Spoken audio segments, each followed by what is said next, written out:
Bismillahirrahmanirrahim. Assalamualaikum warahmatullahi wabarakatuh. Salam sejahtera untuk kita semua. Dalam kesempatan kali ini, saya ingin mempresentasikan materi demi memenuhi tugas UAS dari mata kuliah Pasar Uang dan Modal dengan dosen pengampu Bapak Dr. Sugeng Prayitno, MM, dengan saya sendiri, Diki Adiwinata, dari Prodi Manajemen Regular Plus dengan NIM 28921500261. Kali ini saya akan membahas tentang manajemen strategi investasi saham di pasar modal. Yang pertama ada konsep dasar strategi investasi saham. Surat-surat berharga yang diperdagangkan di pasar modal sering disebut efek atau sekuritas, yang salah satunya yaitu saham. Saham dapat didefinisikan tanda penyertaan atau kepemilikan seseorang atau badan dalam suatu perusahaan atau perseroan terbatas. Wujud saham adalah selembar kertas yang menerangkan bahwa pemilik kertas tersebut adalah pemilik perusahaan yang menerbitkan surat berharga tersebut. Porsi kepemilikan ditentukan oleh beberapa besar penyertaan yang ditanamkan di perusahaan tersebut, operasionalnya. Salah satu lembaga sumber pendanaan pembangunan di luar sektor perbankan yang memegang peranan penting dalam sistem perekonomian yang bekerja melalui mekanisme pasar adalah melalui pasar modal merupakan salah satu alternatif penginvestasian dana yang dimiliki masyarakat di samping sektor perbankan dan jenis investasi lainnya. Undang-Undang Nomor 8 Tahun 1995 mendefinisikan pasar modal sebagai kegiatan yang bersangkutan dengan penawaran umum dan perdagangan efek perusahaan publik yang berkaitan dengan efek yang diterbitkannya, serta lembaga dan profesi yang berkaitan dengan efek. Keberadaan pasar modal membuat para investor dapat mengambil keputusan investasi dengan lebih rasional dan masyarakat memiliki kesempatan yang luas untuk melakukan diversifikasi investasi yang dianggap paling menguntungkan. Investasi di pasar modal memiliki dua potensi, yaitu dividen yang diharapkan oleh para pemodal dan capital gain. Selain return, kegiatan investasi juga dapat menimbulkan resiko bagi para investor. Semakin besar potensi return yang akan diterima, semakin besar pula potensi resiko. Lalu ada saham alat investasi yang paling populer di pasar modal. Yang pertama, tujuan berinvestasi pada saham.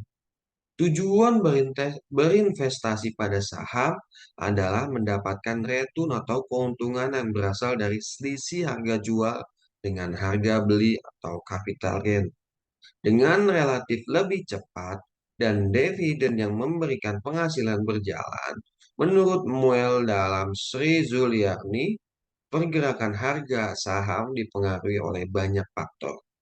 Secara khusus, para analis pasar modal telah mengembangkan berbagai metode yang berbeda untuk menetapkan kriteria seleksi tertentu dalam memperkirakan arah pergerakan harga saham individual dan secara umum termasuk analisis perdagangan pendekatan faktor fundamental dan faktor teknikal. Lalu yang kedua, prediksi dan analisis harga saham. Menurut Mosa Sri Zuliarni 2012, prediksi dan analisis harga saham merupakan salah satu topik yang banyak diperdebatkan di dalam literatur keuangan. Banyak penelitian yang memberikan kontribusi pemikiran teoritis dan menyediakan bukti empiris berkenaan dengan faktor penentu dari pergerakan harga saham. Isu tentang prediksi harga saham hingga saat ini masih dalam perdebatan.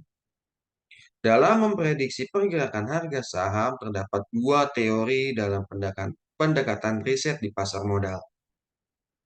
Teori tersebut adalah Efficient Market Hypothesis atau IMH dan Random Walk Theory. Teori efisien dikembangkan pertama kali oleh Fama tahun 1965.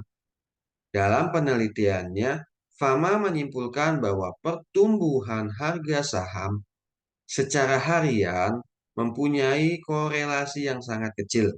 Kemudian menyatakan bahwa di pasar aktif yang mencakup banyak informasi dan investor cerdas, harga saham akan tepat dan mencerminkan semua informasi yang ada. Keterangan tersebut menyiratkan bahwa berbagai teknik analisis yang dilakukan dalam memprediksi pergerakan harga saham akan menjadi mubazir dan tidak ada seorang pun yang dapat mengalahkan pasar. Yang ketiga, kelompok dan teori efisiensi pasar. Fama membentuk efisiensi pasar menjadi tiga kelompok yang dikenal sebagai hipotesis pasar efisien atau efisien market hipotesis. Ketiga bentuk efisien pasar tersebut adalah yang pertama, hipotesis pasar efisien bentuk lemah, weak form of the efficient market hypothesis, yaitu harga saham tercermin secara penuh informasi masa lalu. Yang kedua, hipotesis pasar efisien bentuk setengah kuat, semi strong form of the efficient market hypothesis, yaitu harga saham mencerminkan secara penuh serta informasi yang dipublikasikan.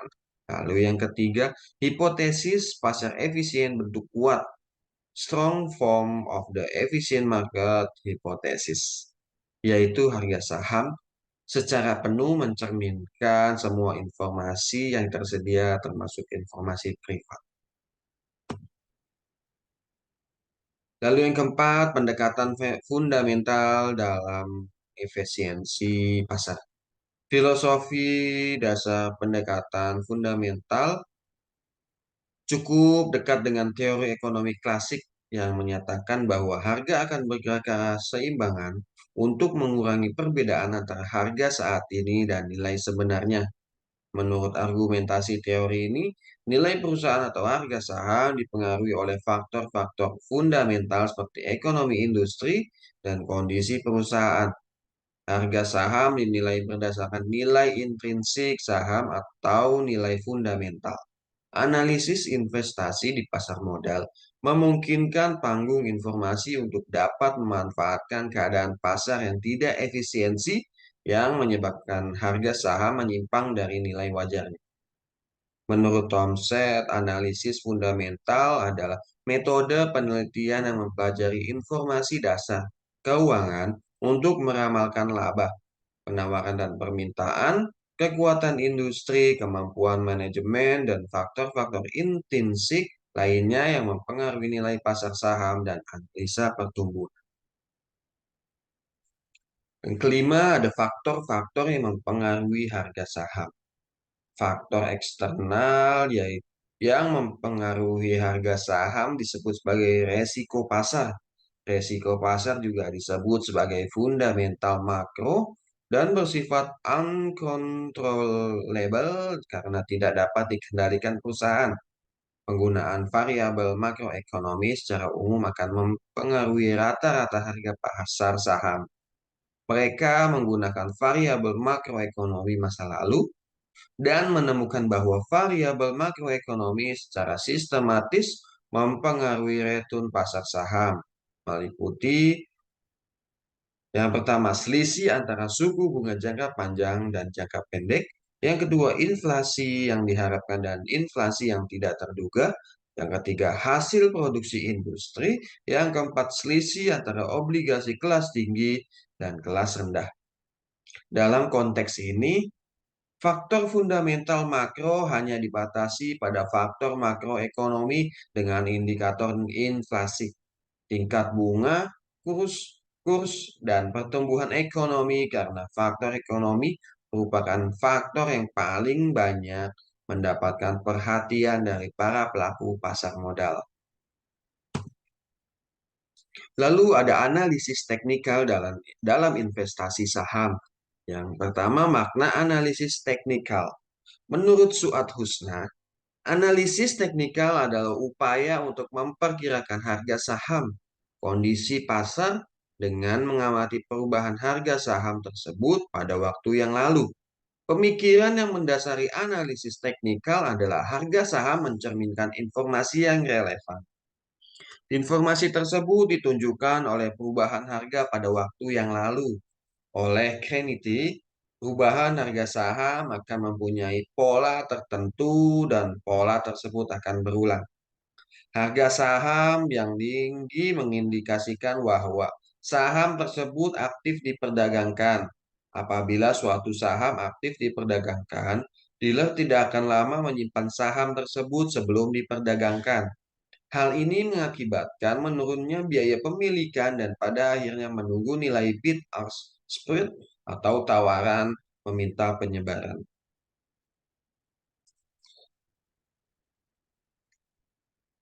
Lalu yang keempat ada resiko aktiva. Resiko yang melekat pada setiap aktiva belum tentu sama. Semakin panjang jangka waktu penggunaannya, resiko semakin besar. Yang kelima, jumlah modal yang diperlukan atau dibutuhkan akan mempengaruhi struktur modal. Jika modal yang dibutuhkan adalah besar, dirasakan perlu bagi perusahaan untuk menggunakan sekuritas secara kebersamaan. Yang keenam, keadaan pasar modal. Kondisi pasar modal sering mengalami perubahan yang disebabkan oleh berbagai faktor. Oleh karena itu, dalam rangka memperoleh dana melalui penjualan sekuritas, perusahaan harus memperhatikan kondisi pasar modal. Yang ketujuh, sifat manajemen. Manajemen yang optimis akan masa depan, perusahaan akan berani menanggung risiko besar sehingga akan lebih menggunakan utang untuk memenuhi kebutuhan dana perusahaan. Yang kedelapan, besarnya perusahaan. Pada perusahaan besar-besar yang sahamnya tersebar sangat luas, penambahan saham untuk memenuhi kebutuhan dana tidak banyak mempengaruhi kekuasaan atau pengendalian pemegang saham mayoritas. Perusahaan besar pada umumnya lebih menyukai penerbitan saham baru dalam memenuhi kebutuhan dananya. Lalu yang kedua ada asumsi-asumsi dalam analisis teknikal. Analisis teknikal dalam investasi saham memiliki beberapa asumsi sebagai berikut. Yang pertama, pasar mempertimbangkan semua persoalan. Para analisis teknikal percaya bahwa semua yang mempengaruhi harga pasar akan dicerminkan dalam harga tersebut. Oleh karena itu, studi tentang tindakan atau aksi harga adalah persoalan yang perlu diketahui. Lalu yang kedua ada harga bergerak mengikuti arah aliran. Para analisis teknikal percaya bahwa harga bergerak mengikuti arah aliran tertentu. Selanjutnya, para investor dapat saja mengikuti arah aliran yang berlaku sehingga arah aliran tersebut berputar arah. Yang ketiga, ada sejarah akan berulang. Analisis teknikal akan melihat ataupun menyelidiki psikologi pasar. Dalam hal ini, grafik atau chart digunakan untuk melihat pola atau pattern tertentu yang mungkin berhasil apabila psikologi pasar berada dalam keadaan menarik ataupun menurun. Lalu yang ketiga ada kelebihan analisis teknikal. Alasan para analisis menggunakan analisis teknikal yaitu yang pertama, investasi sudah menjadi satu permainan di dunia. Yang kedua, jangka investasi sudah semakin pendek. Yang ketiga, singkat dan lentur analisis teknikal itu sendiri. Lalu yang keempat, ada metode grafik atau chart dalam analisis teknikal. Alat utama yang digunakan dalam analisis teknikal adalah berbentuk chart yang digunakan untuk menggambarkan pola pergerakan harga pada waktu yang lalu. Penggunaan chart membuat asumsi bahwa jika pola pergerakan harga yang berbentuk pada saat ini atau akan datang menyerupai pola pergerakan harga pada waktu yang lalu, kemungkinan besar pada waktu yang akan datang akan mengikuti pola pergerakan harga pada waktu yang lalu. Lalu ada metode dan teori grafik utama dalam analisis teknikal. Ada tiga metode grafik utama yang sering digunakan dalam analisis. Yang pertama ada cat lajur banyak digunakan oleh pengguna cat. Sumbu tegak mewakili harga dan cat mendatar waktu. Pada cat lajur harian, tanda tertentu dibuat untuk menunjukkan harga tertinggi, terendah, dan harga penutup pada hari itu. Informasi harga untuk hari ini berikutnya akan diplot di sebelah kanan dari harga hari ini. Lalu yang kedua, cat rata-rata bergerak. Merupakan suatu metode yang sangat populer untuk meramalkan harga yang digunakan oleh para analisis teknikal. Cat ini dihitung untuk jangka waktu kapan saja yang diinginkan, misalnya 3 hari, 5 hari, 10 hari, ataupun lebih. Kelebihan metode ini adalah dapat melincinkan atau smooth out pergerakan apa saja yang tidak normal yang mungkin berlaku di antara hari-hari tertentu yang berlangsung dalam sehari. Lalu yang ketiga ada cat titik dan angka atau PAF. Metode ini memerlukan informasi intrahari atau informasi harga untuk setiap perdagangan yang berlangsung dalam sehari, yang biasanya tidak diperoleh oleh investor biasa. Cat ini melaporkan harga selama sumbu mendatar tanpa memberikan perhatian pada waktu perdagangan berlangsung. Lalu ada teori Down. Nama teori ini sesuai dengan nama penemunya yaitu Kak Charles Down yang meninggal dunia pada tahun 1902. Beberapa prinsip dasar dalam teori Down yaitu sebagai berikut. Yang pertama, mempertimbangkan semua persoalan. Hal ini memang benar karena indeks mencerminkan kegiatan pasar secara keseluruhan ataupun kegiatan gabungan para investor. Lalu yang kedua, pasar mempunyai tiga arah aliran dan membagi arah dalam tiga tahap yang berbeda, yaitu arah aliran-aliran utama, arah aliran kedua, dan arah aliran kecil. Penekanan utama down adalah aliran utama yang biasanya berlangsung untuk jangka waktu 1 tahun atau lebih. Lalu yang ketiga, arah aliran yang menarik mempunyai tiga fase. Pertama yang disebut fase pengumpulan mewakili tindakan pembelian oleh para investor yang percaya bahwa berita-berita tentang keadaan ekonomi yang buruk sudah tidak diperhitungkan oleh pasar. Sebahagian besar pengikut arah aliran teknikal menyertai pasar pada fase yang kedua. Fase kedua ini berlangsung apabila harga saham mulai meningkat secara tiba-tiba dan laporan keuangan perdagangan mulai pulih. Lalu keempat, ada arah aliran utama pasar yang menurun mempunyai tiga fase. Fase pertama disebut dengan fase penyebaran atau distribution fase. Fase ini pada tahap akhir pasar naik. Pada umumnya para investor yang berpandangan jauh mengharapkan pendapatan perdagangan sudah mencapai tahap yang dianggap tidak normal. Oleh karena itu, mereka menjual saham-saham yang mereka pegang. Yang kelima, indeks-indeks harus saling mendukung satu sama lain. Hal ini berarti bahwa rata-rata ataupun indeks-indeks harus melebihi puncak peringkat kedua sebelum satu pasar menaik yang baru dapat diisyaratkan berlaku.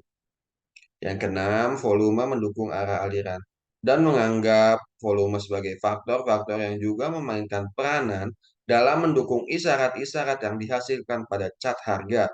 Volume harus bergerak pada arah aliran yang sama dengan arah aliran yang utama.